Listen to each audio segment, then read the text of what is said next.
Bonjour à tous, aujourd'hui exercice sur les puissances de matrice avec une matrice de 2, la matrice M. On va s'intéresser justement à l'expression de M puissance n. Et donc cette matrice 0, moins 1, 3, 4. On va poser deux matrices. Alors plus tard, donc en post-bac, ces matrices P et D, on les trouvera par nous-mêmes, d'accord. On apprendra à trouver ce D et cette matrice P qui permettent justement de trouver l'expression de M puissance n de façon assez rapide.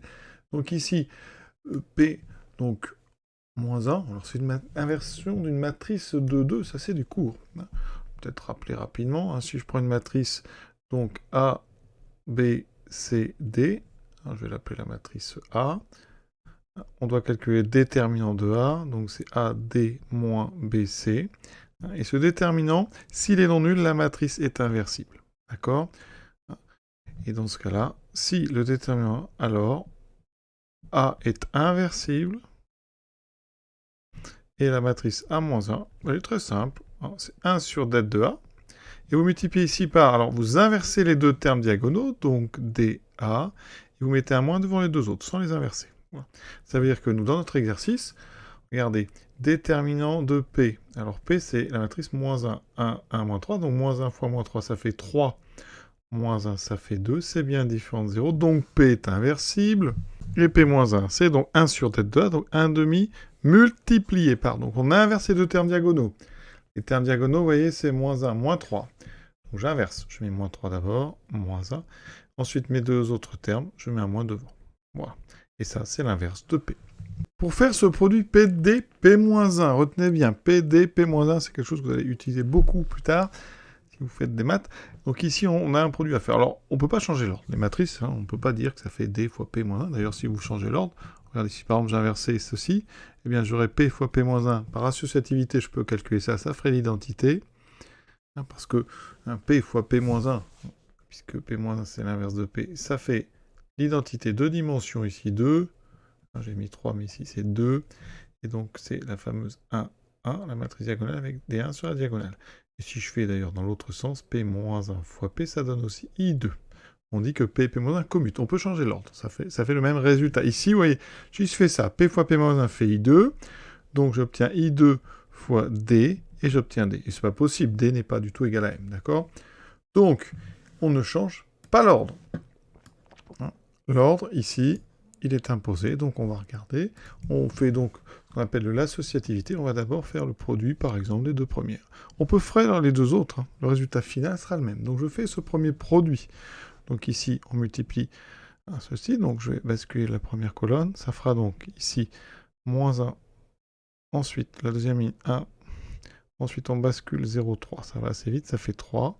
3 fois moins 3, moins 9. Et donc je multiplie par P-1. On obtient donc ici moins 1 fois moins 3 demi, plus 3 demi.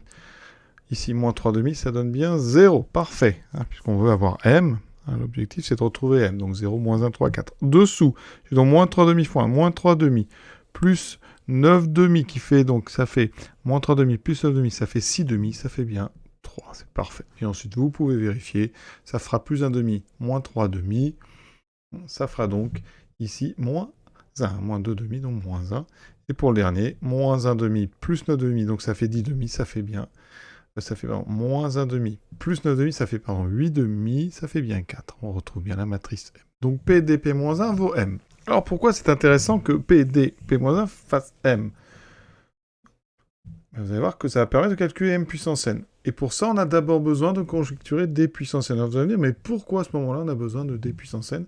Ça sera l'objet de la question 4, mais regardez, si je fais M carré, M fois M, l'idée c'est d'utiliser la question 2. Donc ça fait PD P-1 fois PD P-1. Au début, on est comme ceci, vous voyez. Mais l'associativité des matrices permet non pas de changer l'ordre. Le produit n'est pas commutatif, il est associatif. On peut enlever les parenthèses et les mettre ailleurs. Autrement dit, je peux enlever les parenthèses et par exemple les mettre ici. Et d'abord, je vais faire ce produit P-1P. On a dit P-1P, ça fait I2. Donc là, j'aurai I2. Mais I2, c'est l'élément neutre pour la multiplication. Ça veut dire que quand on multiplie par I2, ça ne change rien. Donc je peux enlever le I2, j'obtiens PDD P-1. J'associe D fois D, ça fait PD carré P-1. Donc vous voyez que pour calculer M carré, ça va être intéressant de calculer d carré. Donc on va relier en fait, et ça sera la question 4, la puissance de m à la puissance de d. Donc, quelle est la puissance de d?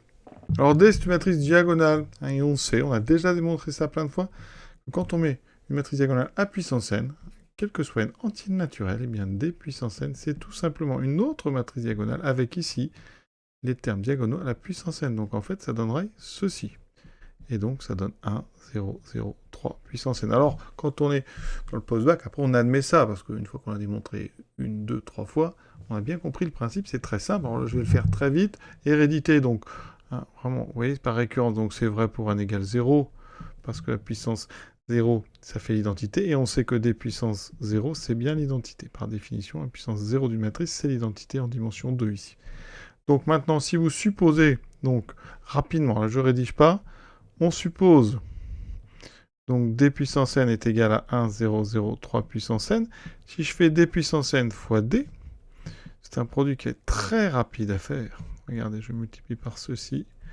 Et vous voyez bien que ici, le produit que j'obtiens, donc ça va faire 1, 0, 0. Et on aura 3 puissance n fois 3. Mais 3 puissance n fois 3, ça n'est pas 9 puissance n, c'est 3 puissance n plus 1. Et donc notre hérédité est vérifiée assez facilement. Donc je ne vais pas le rédiger proprement, je vous laisse faire.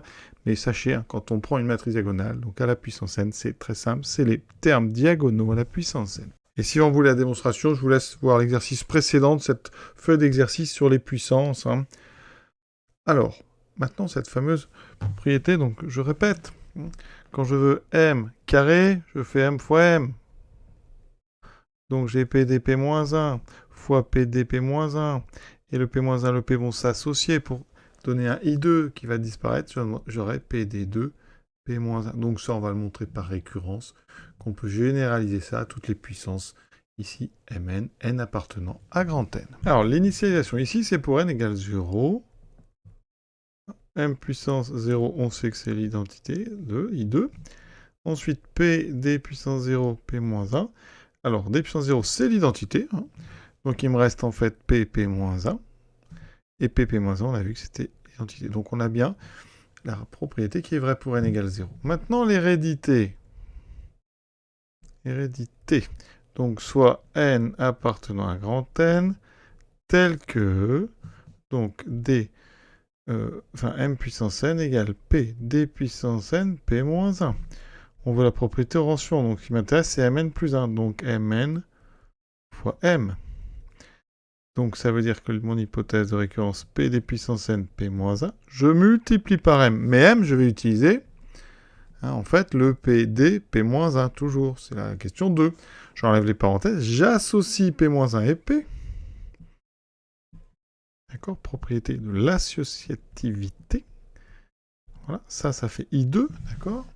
Donc je l'efface. Comme je multiplie par I2, vous savez que I2, quand on multiplie une matrice par I2, eh bien c'est comme si on n'avait rien fait. C'est l'élément, on dit neutre, donc on va pouvoir l'enlever. C'est pas qu'elle s'annule, hein, c'est que la multiplication par I2 ne change rien. Donc il me reste ceci.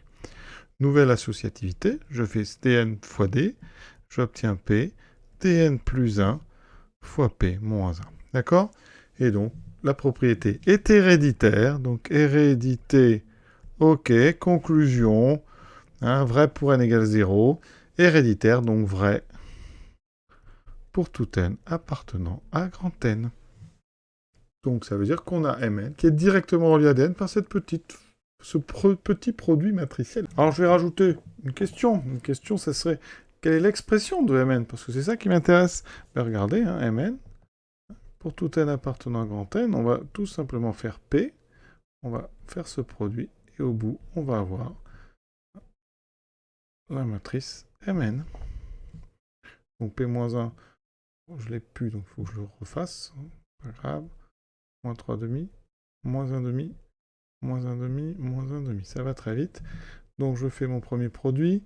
Donc ici, moins 1, 1. Ici, 3 puissance n. Moins 3 fois 3 puissance n, ça fait moins 3 puissance n plus 1. D'accord? Attention à ne pas commettre de bêtises, d'erreurs ici, donc le moins est en dehors de la puissance. Hein. Il nous reste à multiplier donc par P-1. Ça donne donc, alors, ici, moins 3 demi fois 1, donc 3 demi, moins 1 demi fois 3 puissance n. Ensuite, moins 3 demi plus 1 demi fois 3 puissance n plus 1. Il me reste la dernière colonne, donc moins 1 fois, donc plus 1 demi, moins 1 demi fois 3 puissance n, dernier coefficient, moins 1 demi, plus 1 demi fois 3 puissance n plus 1. Vous allez voir, les puissances de matrice, c'est souvent des choses comme ça, parce qu'on utilise très souvent des produits de matrice diagonale. En fait, en faisant ça, on dit qu'on a diagonalisé la matrice M, c'est-à-dire qu'on a trouvé en fait un couple PP-1 tel que PDP-1 vaut M. C'est pas toujours faisable, mais quand c'est faisable, on dit qu'on a diagonalisé M, et grâce à cette diagonalisation, on peut trouver facilement la puissance de la matrice M. Voilà.